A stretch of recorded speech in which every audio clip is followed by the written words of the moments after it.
Murder at the Vicarage by Agatha Christie. It is book 1 in the Miss Marple series, and it is a bit different from the Hercule Poirot series.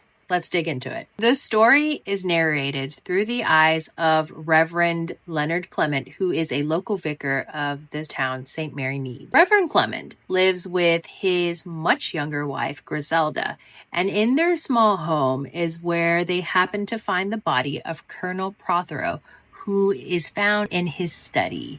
Yikes. Given that the body was discovered in his home, he is very much invested in solving this case, and it's only through the background that we find that Miss Marple, who is a master at reading people's intentions, that we find her also solving the case on her own. Miss Jane Marple is his neighbor, and she is quick as a whip.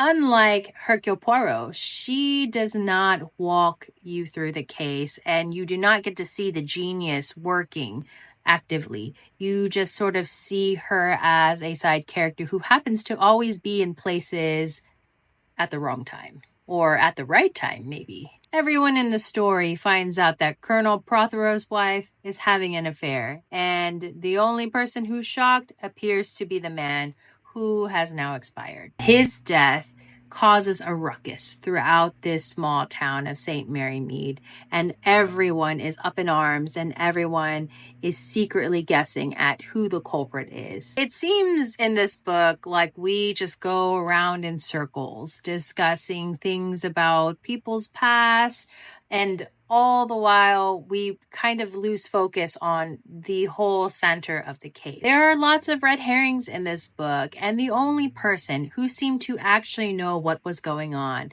was Jane. Miss Jane Marple is dismissed by the police as an old, crazy gossip and is not taken very seriously. And she sort of just pops in and solves the case at the end, which happens to be the great difference between her and Hercule Poirot. As you go further along in the series, you do see Jane develop a bit more. And I feel like the first of the Hercule Poirot series and the first book in the Miss Marple series do tend to be a bit drawn out, because Agatha Christie is trying to get you to understand or immerse you into the world that the character lives in.